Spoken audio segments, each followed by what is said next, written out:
नमस्कार, आप देख रहे हैं सिटी पोस्ट लाइव। मैं हूं सृष्टि राज। क्या नीतीश कुमार नजरबंद हो चुके हैं या फिर कुछ और चल रहा है? और क्या वाकई में अगर नीतीश कुमार नजरबंद हैं तो आखिर जेडीयू को कंट्रोल कौन कर रहा है और उन्हें कौन कंट्रोल कर रहा है? आइए इस सवाल के जवाब जानते हैं हमारे सहयोगी पत्रकार रवि सर से। सर, आखिर ये बात कहां से आ गई कि नीतीश कुमार नजरबंद हो चुके हैं? देखिए, नज़रबंदी एक कानूनी या प्रशासनिक प्रक्रिया है जिसमें किसी व्यक्ति को सरकार या सुरक्षा एजेंसियां उसके घर में कैद कर लेती हैं जी। और बाहरी दुनिया से उनका संपर्क काट दिया जाता है। मुख्यमंत्री की कुर्सी छोड़ने के बाद भी नीतीश कुमार लगातार पार्टी के नेताओं कार्यकर्ताओं से मिलते रहे हैं। अचानक कहीं भी पहुंच जाते हैं, पार्टी दफ्तर हो या कहीं भी। जी। समय समय पर पार्टी दफ्तर भी जाते ही रहे हैं, आपको पता ही है, कार्यक्रमों में हिस्सा भी ले रहे हैं। 12 जुलाई को वह पार्टी दफ्तर में गए और छोटी बैठक की। इसके बाद पटना के गर्दनी बाग स्थित बापू टावर में राष्ट्रपिता महात्मा गांधी पर आधारित एक दिवसीय प्रदर्शनी का उद्घाटन भी किया। तो अब नीतीश कुमार जब बाहर घूम रहे हैं तो हो सकता है कि किसी को असहज लग रहा हो। सर, तो तो ऐसे में फिर ये चर्चा कहाँ से आ गई कि नीतीश कुमार नजरबंद हो गए? देखिए, विपक्षी दलों विशेषकर आरजेडी अक्सर राजनीतिक बयानबाजी करती रहती है कि नीतीश कुमार को बंधक बना लिया गया है जी। या वे कुछ चुनिंदा लोगों के ही नियंत्रण में हैं। अब देखिए, ताजा चर्चा है कि जेडीयू सांसद के बयान के बाद ये जो ताजा चर्चा है ना वो शुरू हुई है। जी। और इसी के इर्द गिर्द अब बिहार की राजनीति भी कहीं ना कहीं नीतीश कुमार के इर्द गिर्द की राजनीति घूम रही है। 12 जुलाई को झंझारपुर से जेडीयू सांसद रामप्रीत मंडल का एक वीडियो सोशल मीडिया पर सामने आया था, जी। जिसमें वो अपने लोगों के बीच बैठक में यह कहते सुने गए कि मैं पिछले 2 महीने से नीतीश कुमार से मिलने का प्रयास कर रहा हूं, लेकिन मुझे मिलने नहीं दिया जा रहा है। अब रामप्रीत मंडल वीडियो में आगे यह भी कहते हुए सुने गए देखे गए कि नीतीश जी ने मुझे 2 बार टिकट दिया, लेकिन उनको हमारी बात भी तो सुननी चाहिए। अब आज हम तकलीफ में हैं, भटके हुए हैं, पिछड़ा अति पिछड़ा भटका हुआ है, हमारी बात को उनको सुननी चाहिए, लेकिन मिलने नहीं दिया जा रहा है, उनसे मुलाकात नहीं हो रही है। कभी कहते हैं बीमार हैं, कभी ये तो कभी वो बात, इधर उधर की बातें होती रहती हैं। मैं जानता हूं कि अब मुझे चुनाव लड़ने के लिए टिकट नहीं मिलेगा, लेकिन सही बात तो मैं कहूंगा। भाई सही है, पार्टी के टिकट पे चुनाव लड़ा है, पार्टी के नेता रहे हैं। तो और नीतीश कुमार भी पार्टी के शीर्ष नेता आज भी हैं, राष्ट्रीय अध्यक्ष हैं। तो नीतीश कुमार से अगर कोई अपनी बातों को नहीं कहेगा पार्टी के नेता तो किससे कहेगा? तो अगर उनका जो ये वीडियो वायरल हो रहा है जिसमें वो कह रहे हैं तो सही कह रहे हैं, लेकिन अगर नीतीश कुमार किसी से नहीं मिलेंगे तो सवाल तो उठेंगे। जो आरजेडी विपक्ष सवाल उठा रहा है, विपक्ष तो यही ना कहता रहा है कि नीतीश कुमार को नजरबंद कर दिया गया है, उनको बंधक बना दिया गया है, किसी से मिलने नहीं दिया गया है। अब जो ये रामप्रीत जी का जो ये वीडियो वायरल हुआ ना, उसके बाद अब इस चर्चा को थोड़ा बल मिल गया है। सर, तो ऐसे में जो ये वीडियो वायरल होने के बाद अब रामप्रीत मंडल ने सोशल मीडिया पर वीडियो जारी कर सफाई भी दी है। हाँ, अब देखिए, उन्होंने कहा यूट्यूबर ने तोड़-मरोड़ कर तथ्यों को परे और भ्रामक वीडियो जारी किया है, जिसकी मैं कड़ी शब्दों में निंदा करता हूँ। मैं पिछले कुछ दिनों से बीमार था और कल ही अस्पताल से इलाज कराकर वापस लौटा हूँ। ऐसी स्थिति में मेरे बारे में भ्रामक एवं निराधार बातें फैलाना न केवल दुर्भाग्यपूर्ण है, बल्कि जनमानस को भ्रमित करने का एक प्रयास भी है।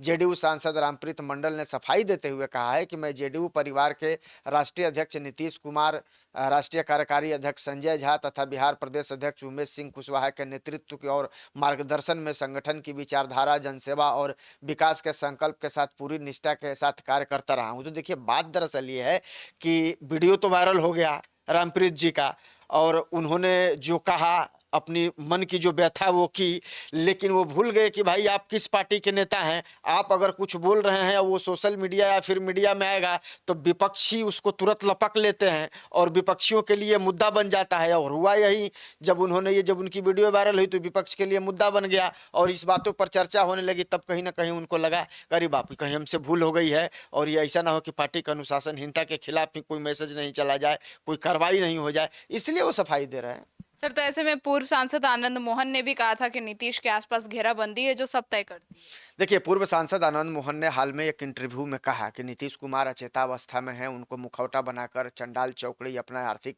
साम्राज्य खड़ा कर रही है। चंडाल चौकड़ी ने नीतीश कुमार को जेड प्लस सिक्योरिटी दिलाकर उनके आसपास घेराबंदी कर दी है। वह उसके जरिए जो चाहते हैं वही करते हैं। नीतीश कुमार के आसपास का घेरा तय करता है कि वह किससे मिलेंगे और किससे नहीं मिलेंगे, किस नेता की बात उन तक पहुँचानी है, किसकी बात उन तक नहीं पहुँचानी है, किससे वो बात करेंगे, किससे वो बात नहीं करेंगे। तो आपको पता ही है कि आनंद मोहन का जो प्रकरण है उनके बेटे को लेकर के भाई थोड़ा खपा भी रहते हैं, क्योंकि जो कुछ होना चाहिए था वो तो पिछली बार हो नहीं पाया। तो उनकी नाराज़गी तो कई मंचों पर दिखी है पहले भी। तो वो भी जेडीयू के भाई बहुत करीबी रहे हैं नीतीश कुमार के। तो अब उनके भी जब उस तरह के बयान आते हैं तो कहीं न कहीं विपक्ष को भी एक मौका मिल जाता है सवाल उठाने का। और जब इस तरह की बातें होंगी तो चर्चा होगी ही, क्योंकि बिहार की राजनीति में नीतीश कुमार कोई अछूता तो है नहीं। नीतीश कुमार ने तो बिहार को बहुत कुछ दिया है। बिहार की तस्वीरों को सँवारने में नीतीश कुमार ने अपनी पूरा जी-जान लगा दिया है।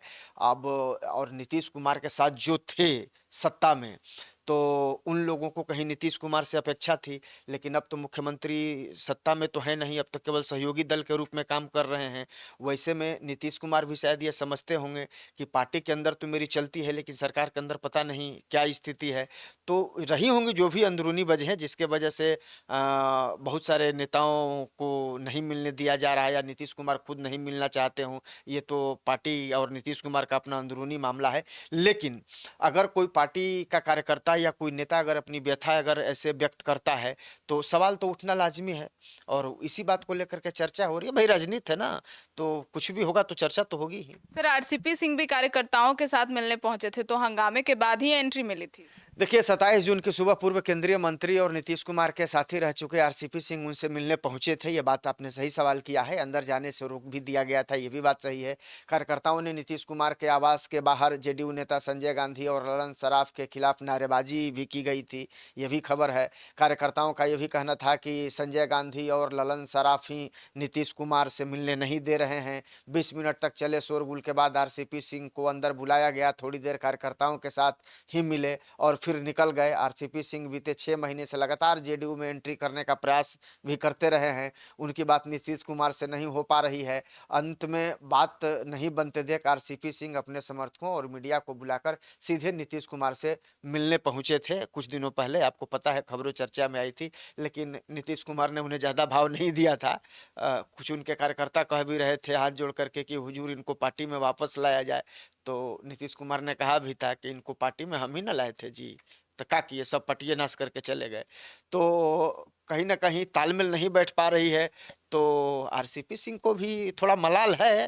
राजनीति में तो ये सब चीज़ चलते रहता है, और जब कुछ बात निकलेगी तो चर्चा तो होगी ही। सर, लेकिन ऐसे में सवाल उठता है कि क्या नीतीश कुमार खुद तय नहीं करते हैं कि उन्हें किनसे मिलना है, किनसे नहीं? देखिए, हमारे पास जो खबर है सूत्रों की माने तो नीतीश कुमार अब पहले की तरह नहीं रह गए हैं। बीमारी संबंधित दिक्कतें तो उनको हैं ही। नीतीश कुमार के करीबी नेताओं का एक ग्रुप है जो सब चीज़ें तय करता है, वह किससे मिलेंगे, किससे नहीं। हालाँकि नीतीश कुमार अपने मन के ही काम करते हैं, वो शुरू से इसी के लिए जाने जाते रहे हैं, वो किसी की सुनते नहीं हैं। बहुत सारे कार्य वो अपने मन से करते हैं। नीतीश कुमार जब तक पूरी तरह फिट थे, वह जो चाहते थे करते थे। अभी ऐसी स्थिति संभवतः नहीं है। उनके आवास में पहले भी सबकी सीधी एंट्री नहीं थी, अब भी नहीं है। हालाँकि अब यह फ़र्क है कि पहले नीतीश कुमार तय करते थे कि कौन आएगा, कौन नहीं आएगा, कौन उनके आस-पास रहेगा, कौन नहीं रहेगा। अब कुछ लोग तय करते हैं। इस वक़्त 2 लोग सबसे पावरफुल हैं। राष्ट्रीय कार्यकारी अध्यक्ष संजय झा हैं और केंद्रीय मंत्री ललन सिंह हैं। उनके बिना इजाज़त के कोई नीतीश कुमार से नहीं मिल सकता है भाई। तो नीतीश कुमार के साथ साये की तरह जेडीयू एमएलसी संजय गांधी, ललन सराफ भी रहते हैं। वह भी तय करते हैं कि उनको किनसे मिलना है और उनको किनसे नहीं मिलना है। तो अब सवाल है कि नीतीश कुमार तो अंदर बैठे हैं, उनको तो पता नहीं है कि हमसे दरवाजे पर मिलने के लिए कौन आया है। जब तक यहाँ से इजाज़त नहीं मिलेगी तब तो कोई अंदर जाएगा नहीं, और जब तक नीतीश कुमार से मुलाकात नहीं होगी तब तक तो कोई बात नहीं होगी, और जब तक मुलाकात और बात नहीं होगी तब तक तो जिन लोगों के मन में नीतीश कुमार से मिलने की इच्छा है तो उनको तो मलाल रहेगा। सर, तो ऐसे में सवाल उठता है कि फिर जेडीयू को चला कौन रहा है? देखिए, पार्टी तो नीतीश कुमार ही चला रहे हैं क्योंकि वो राष्ट्रीय अध्यक्ष हैं। हालाँकि हाल में हुई 2 बड़ी घटनाओं ने ज़रूर संकेत दिया है कि पार्टी कोई और चला रहा है। 8 जुलाई को बिहार जेडीयू की प्रदेश कार्यकारिणी की लिस्ट आई थी, जिसमें अरविंद कुमार सिंह छोटू सिंह को प्रदेश महासचिव के पद से हटा दिया गया और उनको 6 साल से पार्टी से निष्कासित कर दिया गया। इससे नाराज छोटू सिंह 10 जुलाई को पार्टी के राष्ट्रीय कार्यकारी अध्यक्ष संजय झा के आवास पर पहुंचे थे। उन्होंने अपनी नाराजगी व्यक्त की थी और कहा था कि बोलिएगा तो हम लोग पार्टी छोड़कर चले जाएंगे। इस पर संजय झा ने कहा, माहौल मत बनाइए, जाइए। इस घटना का वीडियो भी सामने आया था।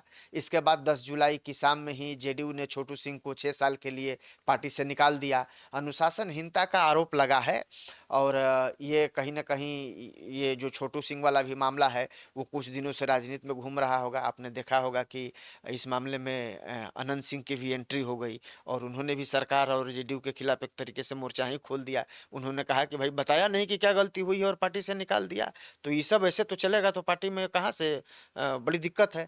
तो धीरे धीरे बहुत कुछ लोग आवाज भी उठा रहे हैं और संगठन से कई पुराने नेता किनारे भी किए जा रहे हैं। बिल्कुल। देखिए 8 जुलाई को जेडीयू ने बिहार प्रदेश कमेटी की घोषणा की, जिसमें 12 उपाध्यक्ष, 38 महासचिव, 74 सचिव बनाए गए।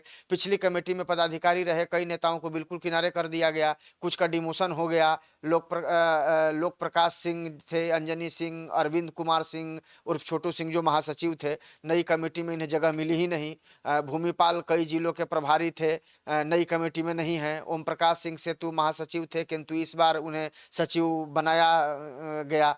तो बताया ये जा रहा है कि इस बार कमेटी में संजय झा के भरोसेमंदों को ज्यादा जगह दी गई है। कई ऐसे नेता जो खुद को नीतीश कुमार का पुराना सिर्फ सलाहकार बताते हैं, उन्हें मुख्य कार्यकारी पदों पर जैसे महासचिव या प्रवक्ता से हटा करके प्रदेश उपाध्यक्ष जैसे बड़े लेकिन कम प्रभाव वाले पदों पर ही एडजस्ट किया गया है।